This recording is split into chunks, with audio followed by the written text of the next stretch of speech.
Smoke drifted through the ruins of the outpost. Broken metal and shattered glass littered the ground.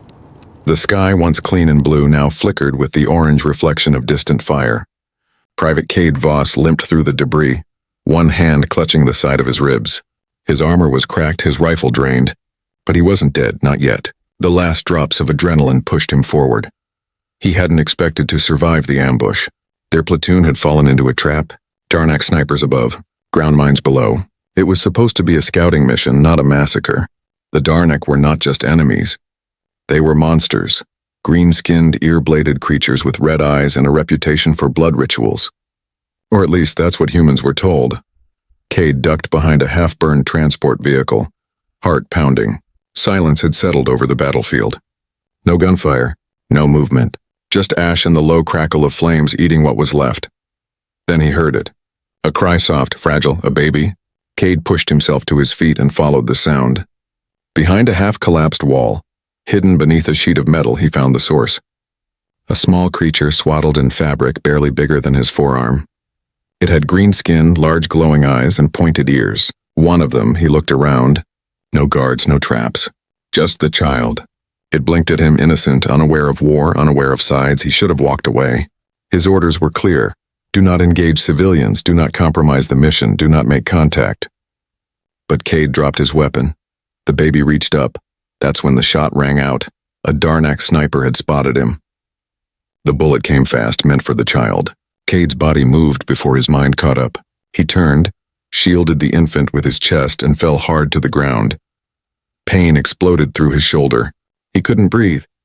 The world spun, but the baby was safe. Boots approached. Kade expected a killing blow. Instead, he found himself surrounded by tall green figures. Warriors, armor-clad, blades at their sides. One stepped forward. A woman with long red hair and eyes like fire. She looked at the child. Then at Kade. He thought she would strike him down. Instead, she knelt. She placed her hand over her chest and said something in their language. The others followed. Kade lay confused, blood leaking through his armor, unsure if this was a trick. She looked at him again. Slower this time. And in broken English she spoke. You took death. For blood not yours, Kade winced. Yeah, seems like something I'd do. You touched the heir, she said. You bleed for him. By sacred right, you are now his guardian. What? You are now. Clanlord, Kade blinked. I'm sorry, what? The red-haired warrior stepped closer and lifted the baby into her arms, only to return it to Kade's chest moments later. The infant clung to his armor. Small fingers, warm skin. Innocent trust. The other Darnak warriors lowered their weapons and bowed. Kade groaned. Great, I just wanted to finish my tour. Not babysit an alien empire. But deep down something shifted. A strange peace filled his chest right next to the pain. The war had brought destruction. But maybe, just maybe, this moment would bring something else. Something he didn't yet understand. Something worth surviving for. Kade woke to strange sounds and a dim red glow above his head. The sharp pain in his shoulder had dulled, but it still throbbed with every breath. He wasn't on the battlefield anymore. He wasn't even on a human base. The air smelled different. Warm, earthy, metallic. He looked around slowly. The room was carved from stone, glowing with hanging lanterns. It wasn't high-tech, but it wasn't primitive either. Polished black rock walls, symbols carved deep into them. 2 Darnak guards stood near the entrance, watching him with unreadable expressions. The baby lay beside him, wrapped in a dark green blanket. It was sleeping. Peaceful. Kade tried to sit up but groaned in pain. You should not move yet, said a soft voice. He turned and saw her. The same red-haired Darnak woman from before. She stood near the stone doorway, now wearing ceremonial armor, but her face was calmer, less guarded. You lost much blood, she said, but our healers repaired your damage. Thanks, Kade muttered. Didn't think your people were into saving humans. She stepped closer, her boots silent against the stone. You are not just human anymore, she said. You are the protector of the heir. That makes you clan. I didn't agree to that, Kade replied. You bled for him, she said plainly. The rite was sealed. Kade looked down at the child. It stirred slightly, one tiny hand gripping his armor again as if it remembered. I don't even know his name, Kade whispered. His name is Tellan, the woman said, son of our last leader. His mother died in childbirth. His father was killed 2 suns ago. Kade frowned. So, you're leaderless, she nodded. Until the heir comes of age, the guardian rules, he blinked. Me? She didn't argue. Kade sat back slowly. This is insane. I'm just a soldier, a nobody. I was supposed to finish this war and go home. The woman's expression didn't change. Then you should have let him die. He didn't reply. His gaze shifted to Tellan again. The baby's chest rose and fell, so small, so quiet. I'm Rila, the woman finally said. Commander of the Flame Guard. I speak for the council until you are strong enough to do so. Kade gave a dry laugh. You're not serious. Your people are really just going to follow me? They already are, she said. Some question, some resist, but none can deny the right. Kade didn't know whether to laugh or panic. Everything felt like a dream. One moment he was in a war zone. Now he was being told he was the ruler of a warrior clan he was trained to fight. A soft knock echoed at the door. One of the guards stepped in and said something in the Darnic tongue. Rayla listened, then turned to Kade. There is a challenge, she said. One warrior refuses to accept the right. He demands proof. Kade stared. Proof of what? Proof that you are worthy to lead. He will fight you, Kade shook his head. I can barely lift my arm. If you don't accept, they will think you are weak. They may try to take the child. Kade looked down at Tellan again. The baby blinked up at him, innocent eyes glowing softly in the dim light. I saved him once, Kade muttered. I'm not going to let him down now. He pulled himself upright, jaw clenched. He might not have known Darnac customs, but he knew one thing. He never backed down from a fight. Rila didn't smile, but there was a flicker of respect in her eyes. The challenge begins at dusk, she said. And this time, no bullets, only blades. Kade stood in the circle of black stone. His shoulder still ached, but it was wrapped tight beneath the leather tunic the Darnac had given him. The blade in his hand felt heavy. Too heavy. It was longer than any Earth-issued combat knife, shaped like a crescent with strange runes glowing along its spine. All around him, Darnac warriors watched in silence. None cheered. None booed. This was not sport. This was a ritual. A test. Across from him, the challenger stepped forward, a tall male with dark green skin and deep scars running down both arms. His name was Brosh. Kade had heard whispers about him already, one of the elite, a traditionalist, and deeply against the idea of a human holding any place of honor in their clan. Brosh pointed his curved blade at Kade. You bled for the child, he said coldly. But that does not make you strong enough to protect him. Kade didn't answer. He didn't have to. He knew what this was. He wasn't just defending his right to lead. He was defending the baby's future. The gong rang. The duel began. Brosh moved first, fast, smooth, and brutal. His blade swept low, aiming for Kade's injured side. Kade barely dodged in time, the edge grazing his ribs. He winced but stayed on his feet. He remembered training back on Earth, combat drills. Speed over strength. He couldn't win in a power match. So he waited. Brosh attacked again. Slash, feint, spin. Kade blocked one strike but stumbled under the next. His blade slipped from his hand, clattering across the stone. The crowd tensed. Brosh raised his sword. You're no warrior. But as the blade came down, Kade rolled forward, slamming his shoulder into Brosh's gut. The move caught the Darnac off balance. Both of them hit the ground. Dust flew. Kade reached blindly for his blade, fingers scraping stone until he found it. Brosh tried to stand, but Kade kicked his knee hard, making him drop again. This time Kade pressed the blade to his opponent's throat. Silence.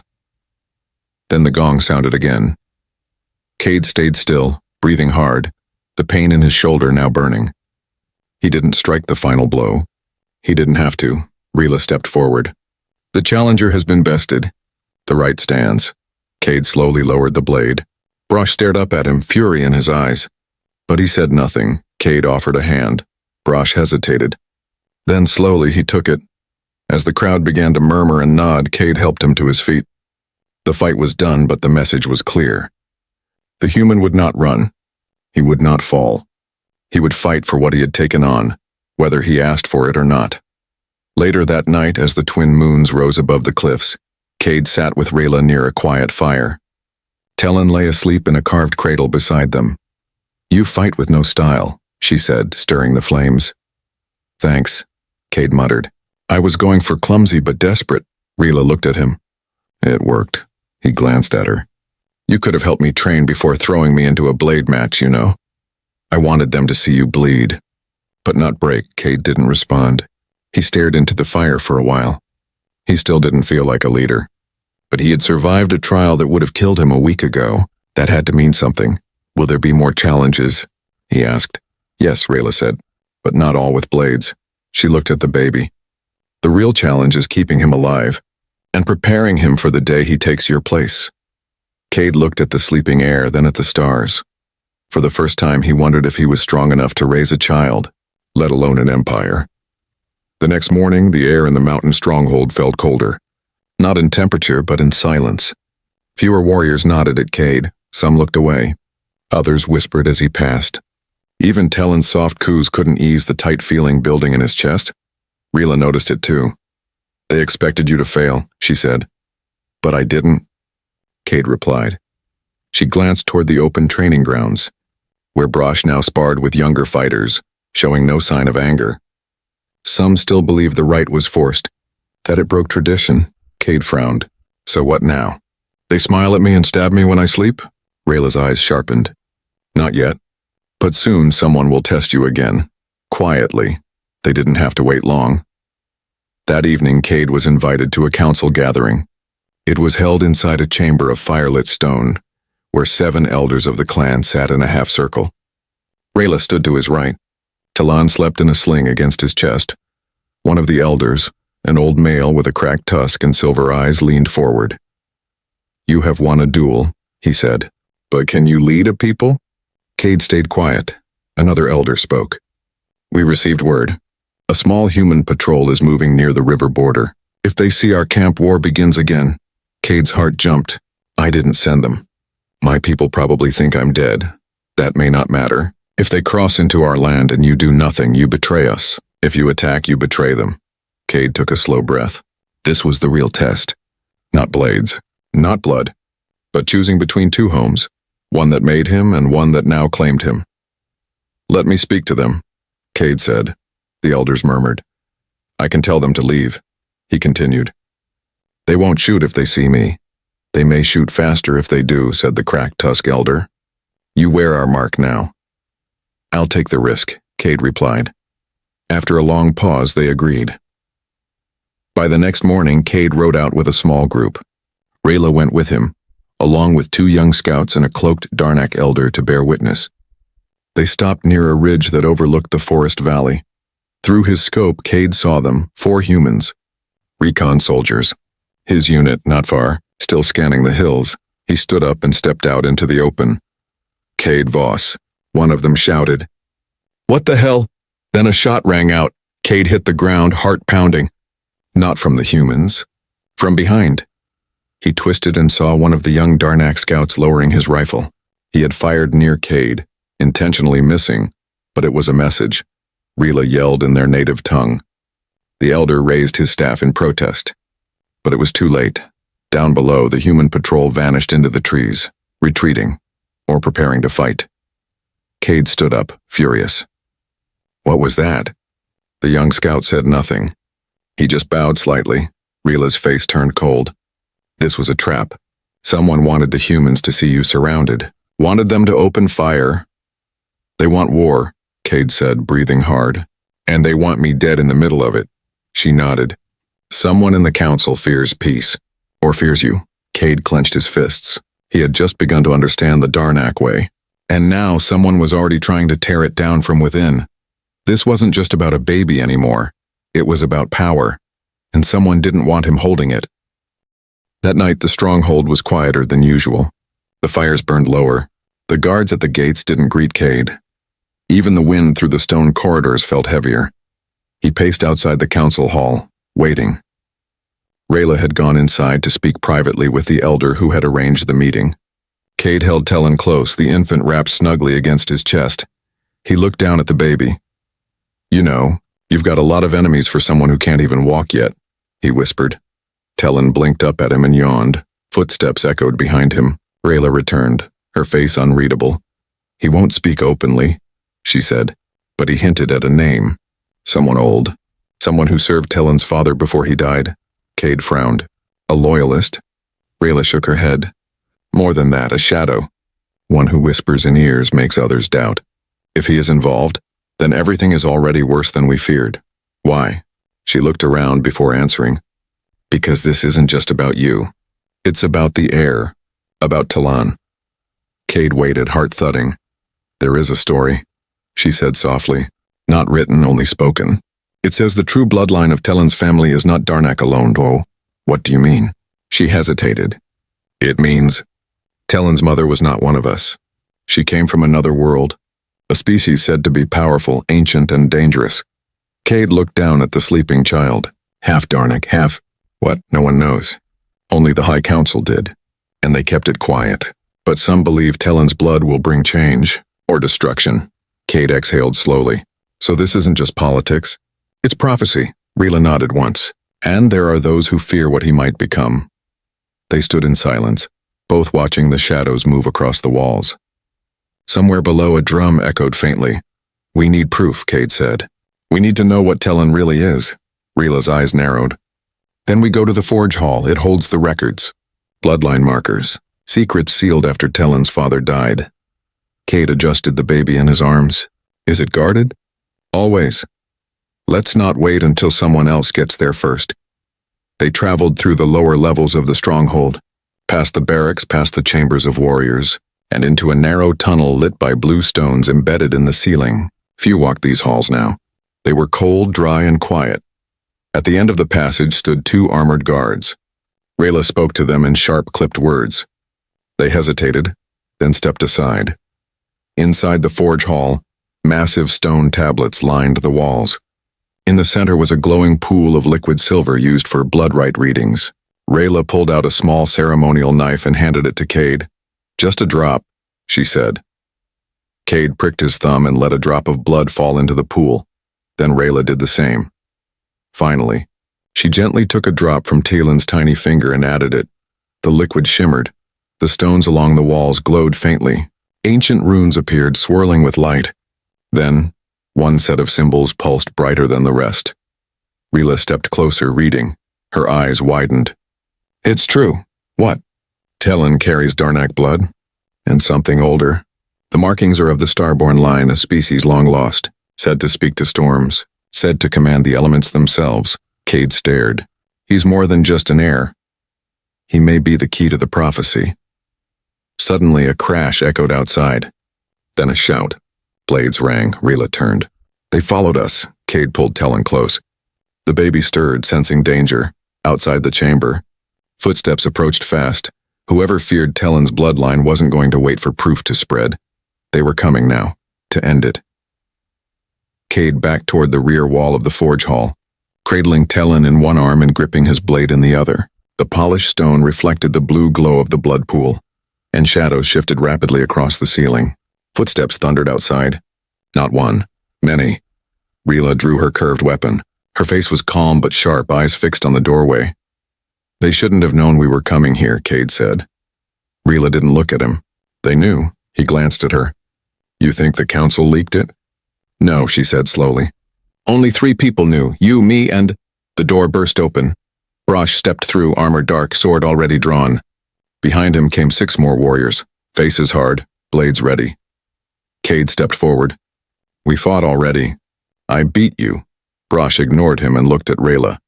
Step aside. Rayla raised her blade. If you harm the heir, you bring war against the rite. The rite is broken, Brosh said coldly. You let an outsider stain our traditions.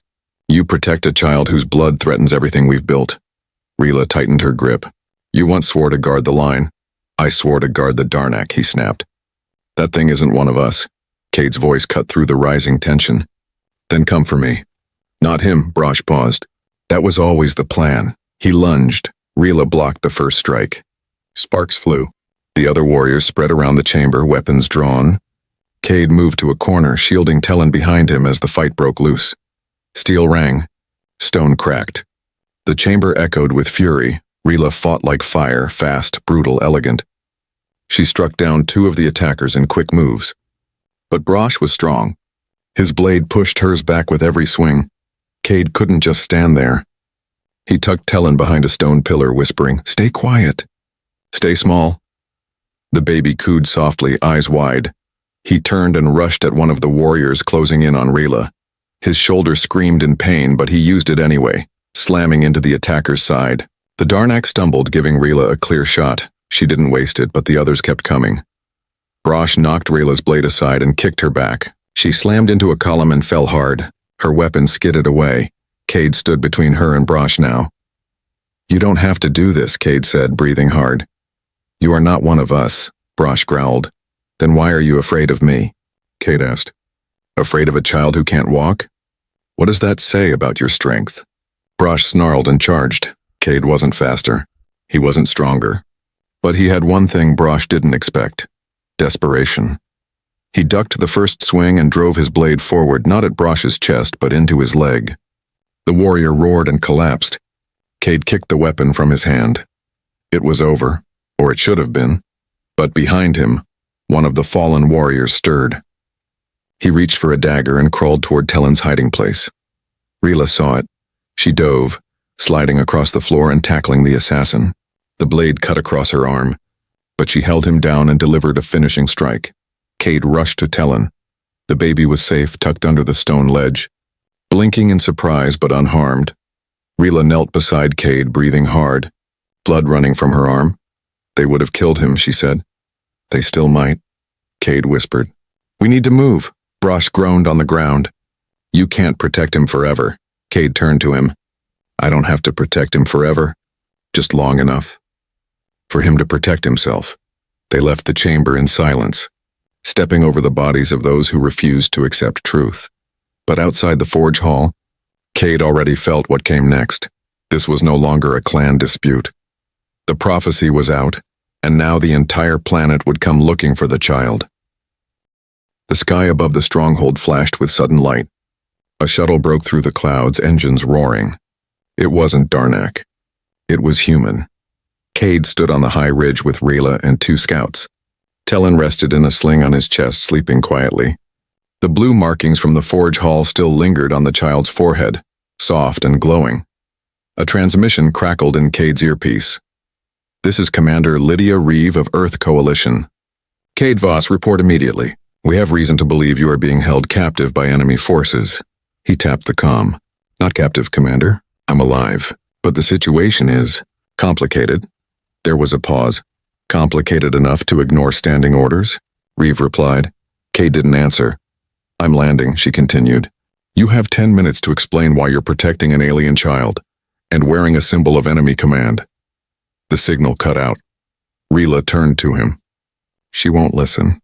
"She has to," Kade said. "If I don't explain it, Earth will think I've defected. They'll bring troops, bombers, and this place will burn." "You are clan lord," Rila said firmly. "You do not kneel to humans anymore." Kade looked down at Tellen, then toward the landing shuttle in the distance. "Maybe," he whispered. "But if I don't try, there won't be a clan left to lead." They rode down into the valley. Kade left his blade behind, but not his courage. Rila stayed by his side, one hand near her weapon. They didn't bring warriors. This wasn't a war meeting yet. Commander Reeve stood at the base of the shuttle ramp. Her armor gleamed, her hair tied tight, and a scowl lined her face. 4 armed guards flanked her. She stared at the baby first. "Is that it?" "His name is Tellen," Kade said. "You're protecting enemy blood. You understand how that looks from orbit?" "He's not just Darnak," Kade replied. "He's something more. His bloodline may unite people across species, or spark another war." Reeve folded her arms. "And you believe it's your job to babysit him?" "I took a bullet for him. Their law says that made me his guardian." "We have laws too," she snapped. "You're a soldier. You obey orders."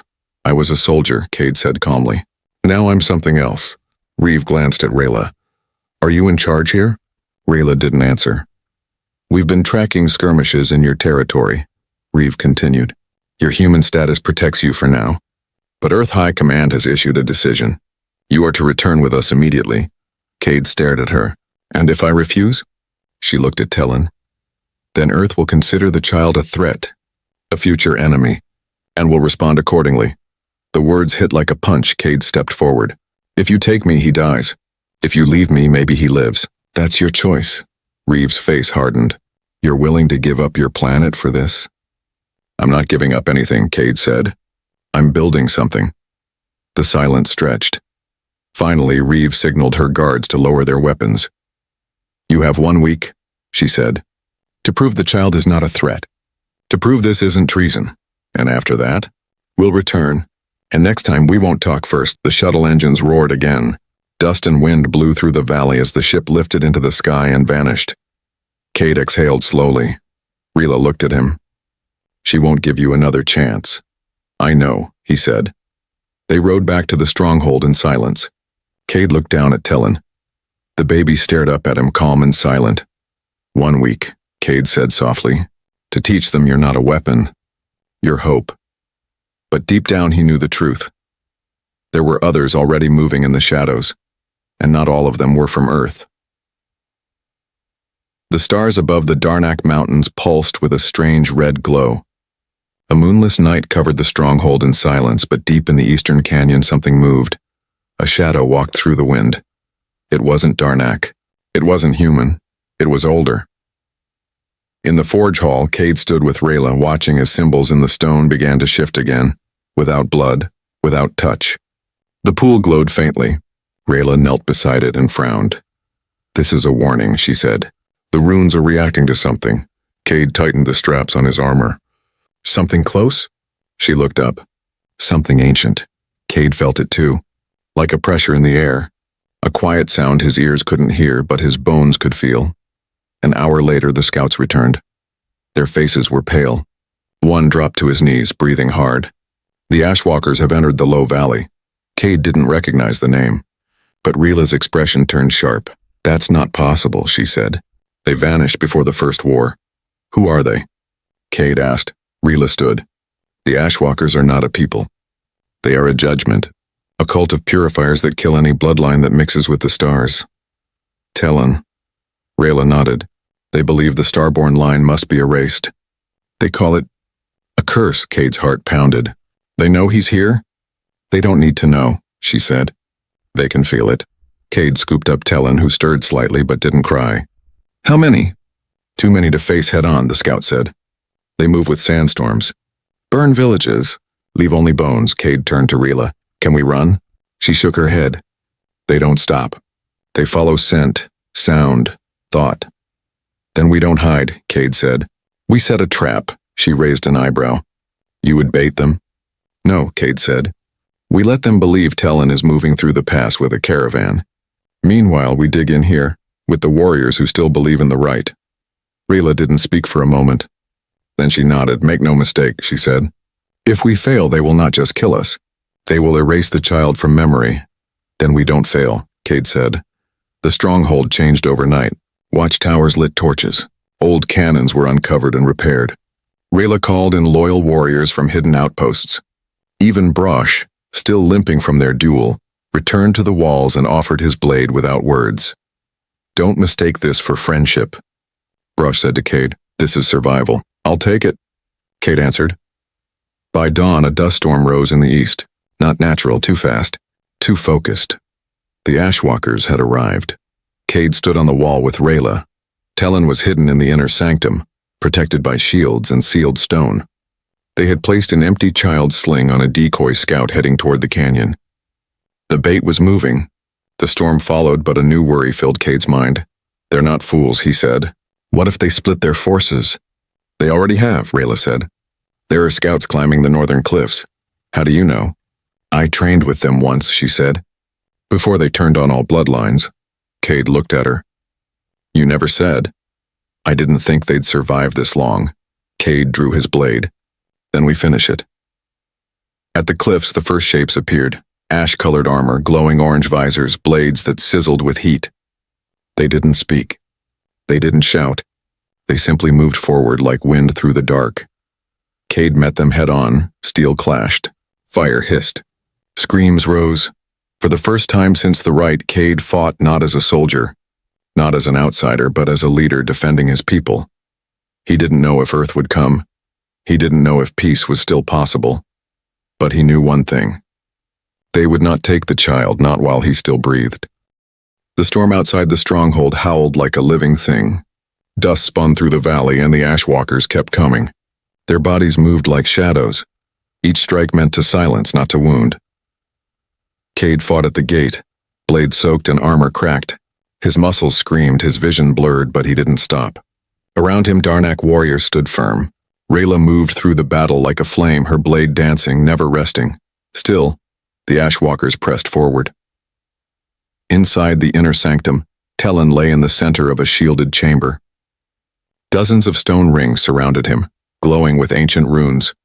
One old Darnak elder knelt near him, hands spread over the markings, whispering the oldest rites known. But the air around Tellen had begun to shift. The child was no longer sleeping. He was staring straight ahead, eyes glowing brighter than before. Outside, Kade was thrown back by a sudden blast of heat. He hit the stone wall and rolled, gasping. One of the ashwalkers raised a spear above him. Before the strike landed, a wave of light burst from the heart of the mountain. Everything stopped.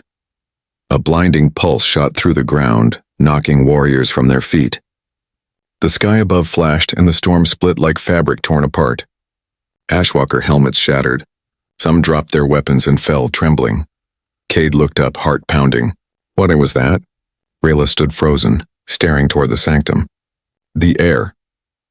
In the inner chamber, the elder stumbled back in awe. Tellen hovered slightly above the floor, his tiny hands lifted, his body surrounded by a quiet storm of energy. Runes on the walls lit up one by one. The symbols of old clans, forgotten kings, and sealed bloodlines, each now answering to him. Rayla and Kade reached the doorway just in time to see the moment end. Tellen slowly floated down, his eyes dimming, the light fading. He blinked, and then he cried, just a baby once more. Kade rushed in and scooped him up. His skin was warm but unharmed. The child looked up at him and reached for his face, small fingers touching his cheek. Rayla's voice was quiet. The prophecy was never about destruction. Kade looked at her. It was about awakening. All around the valley, the ashwalkers were retreating. The wind had turned against them. Their weapons flickered and died. Some ran. Others simply dropped to their knees, but one did not flee. From the northern ridge, a tall figure stepped into view. His armor was darker than the rest, not ash, but obsidian. His helmet had no eyes, just smooth black steel. He didn't carry a blade. He didn't need one.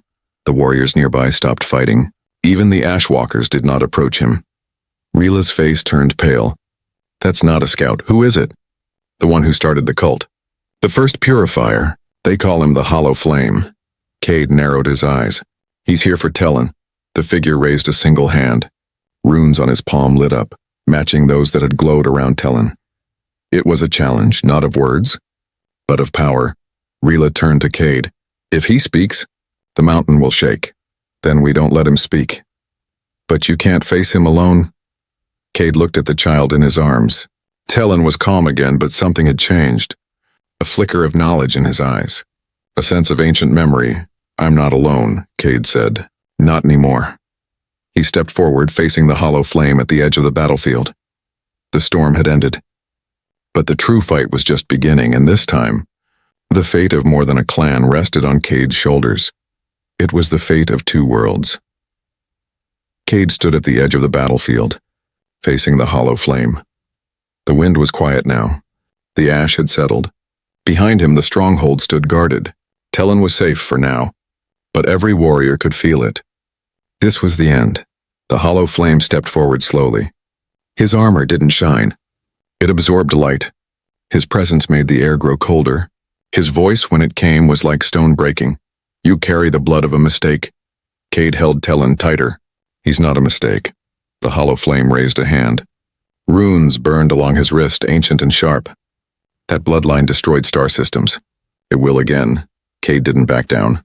Then why is he a child? Why does he cry? Sleep? Trust? Because fire always begins as a spark. Kade stepped between the dark figure and the stronghold. If you want him, you go through me.